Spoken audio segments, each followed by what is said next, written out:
A gente teve um grande estopim em relação à figura da Vilma, que foi uma reportagem da revista Piauí, divulgada, foi feita pelo repórter Thales Braga na edição de julho da Piauí, que ele ouviu mais de 13 testemunhas que falavam sobre o comportamento da Vilma e a relação que ela tinha com a Gal Costa, né? Sim. Foi uma reportagem enorme, uma grande reportagem. A gente conversou com o Thales Braga, ele preferiu não falar sobre o assunto por enquanto.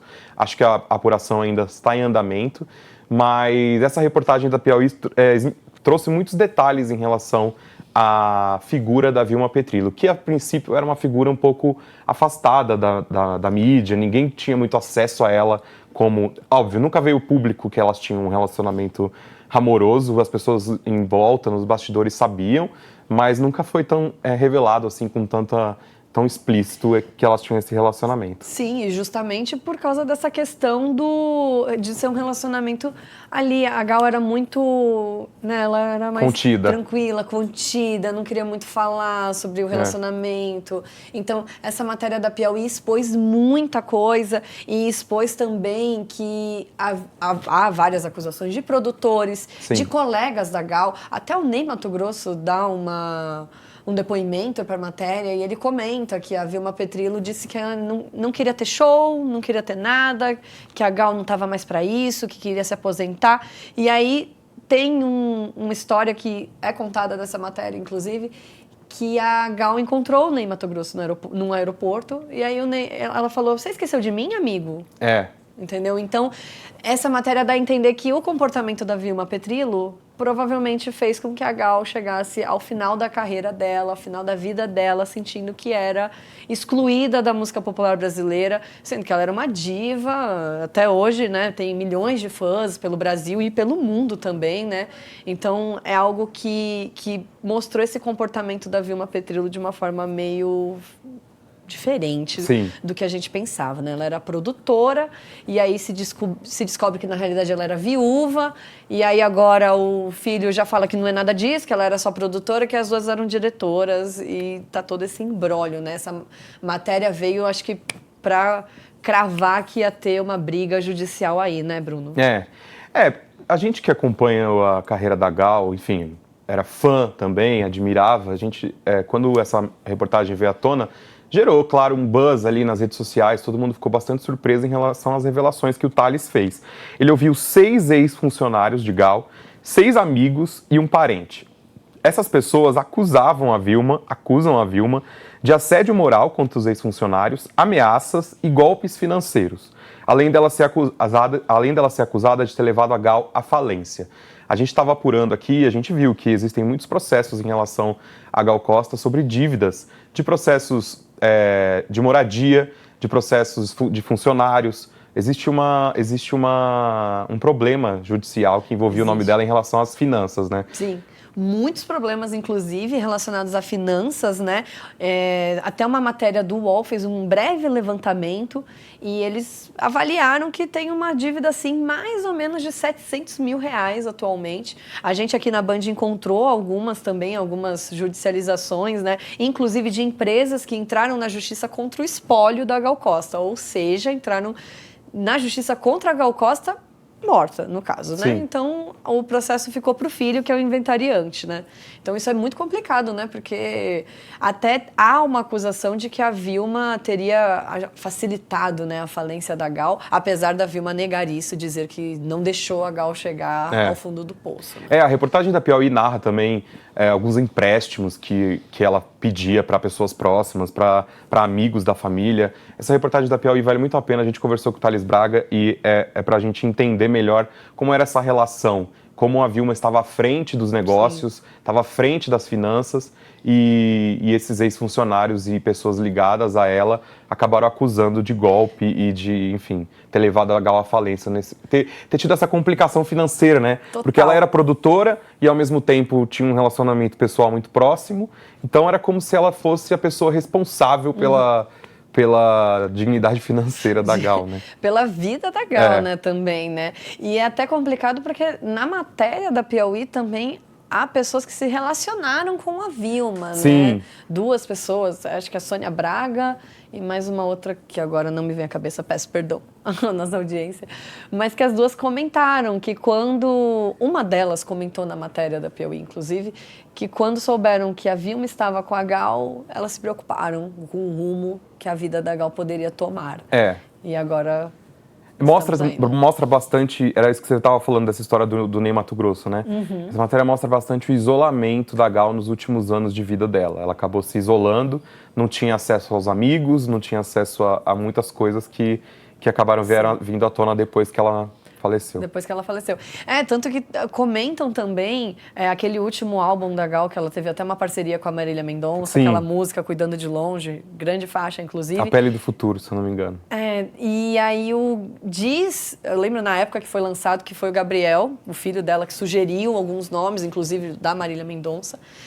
E aí a Vilma não gostou, falou mal do sertanejo e tal. Então havia, realmente, é notório agora a gente fazer recapitular tudo isso e reparar que a Gal realmente estava isolada do mundo musical, do mundo da mídia em geral, né? Então você vê que todo mundo tá ali em alta, né? O Ney, Caetano, Gil, Bethânia. E ela estava ali bem até apagada, né? Isso Eu me lembro de uma participação era um programa de homenagem que o Altas Horas com o Serginho fez para o Caetano, e a Gal aparece de surpresa no programa para surpreender o Caetano. É um vídeo muito famoso que repercute muito nas redes sociais. E ali, naquele momento que a Gal entra no palco, a gente vê uma surpresa do Caetano quando ela entra. E a sensação, óbvio, a gente consegue ter essa percepção hoje depois que a gente teve acesso a todas essas informações. Mas a percepção ali naquela imagem era de que eles não se viam há muito tempo e de que o Caetano ficou até surpreso quando ela entrou. E ele fala, eu queria contar isso pra Gal pessoalmente. E aí ela entra e ele fica muito surpreso. Então era um pouco desse isolamento que ela teve nesses últimos anos, né? Parece que foram alguns sinais que foram passados, né? Aquela coisa de, nossa, ela estava isolada. Você vai revendo, você vai reparando, né? Nossa, ela estava isolada mesmo, ela não participava mais de programas, ela ia até em festivais. E eu vi alguns comentários de fãs também nas redes sociais falando, gente, nos últimos anos fui em shows da Gal e eram shows que, assim, ela sempre maravilhosa, mas a banda já não era tão boa, a composição, o cenário, ela fazia cada vez menos shows, então tudo isso meio que corrobora o depoimento das pessoas que se relacionaram com a Vilma Petrillo. E a gente está falando de uma das maiores cantoras da história da música popular brasileira, né? Então, uma das maiores vozes, assim, que até hoje muda a vida de muita gente, né? E aí, depois dessa reportagem que a Piauí revelou com as acusações contra a Vilma Petrillo, muita gente também tomou coragem para falar mais sobre esse assunto. O Juliano Dipp, repórter aqui da Band, também fez uma reportagem ouvindo mais pessoas que falaram e acusaram Vilma de afastar Gal dos parentes próximos. Vamos ver?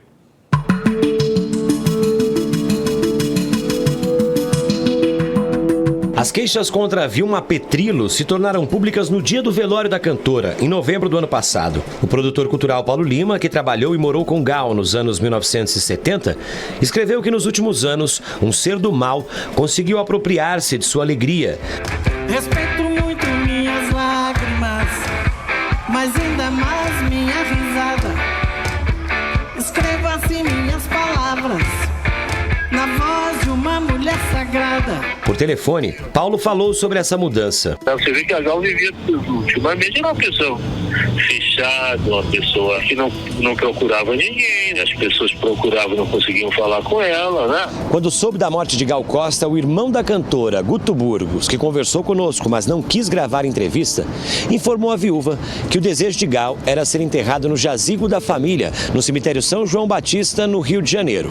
No entanto, o corpo de Gal Costa foi enterrado neste cemitério em São Paulo, no túmulo da família de Vilma. Bahia onipresentemente, Rio e belíssimo horizonte. O Homenagens deixadas por fãs no túmulo da cantora foram retiradas por ordem de Vilma e guardadas pelos coveiros. Isso aqui, depois os fãs vieram e colocaram no túmulo. E a viúva mandou retirar. Retirar tudo. Ligou aqui, brava mesmo, e falou pra tirar tudo. Na semana passada, uma reportagem da revista Piauí trouxe relatos de 13 pessoas, entre ex-funcionários, parentes e amigos, que acusam Vilma Petrilo de assédio moral, golpes financeiros e ameaças. 2 ex-produtores confirmaram as denúncias. Marcos Preto disse que ninguém faz ideia dos mecanismos perversos de uma relação abusiva. Isso me parece que se explica de uma forma mais subjetiva, mais inconsciente, de uma violência que se dá num contexto silencioso, às cegas, inacessível a outras pessoas da família, a amigos. Um amigo de Gal registrou um BO contra a Vilma por agressão. Ela também é alvo de ação trabalhista por assédio moral. Procuramos a defesa da viúva de Gal, mas o advogado disse que não vai se pronunciar.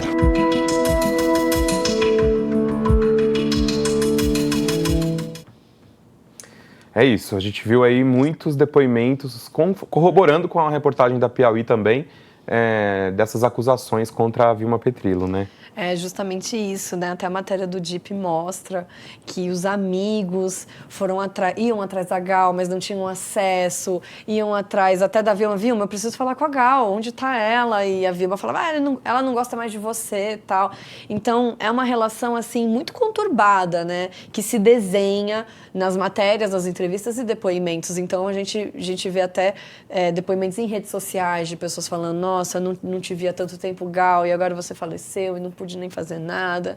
Então, é muito complicado mesmo, assim, é uma coisa que mostra como a Gal estava sendo isolada. E até há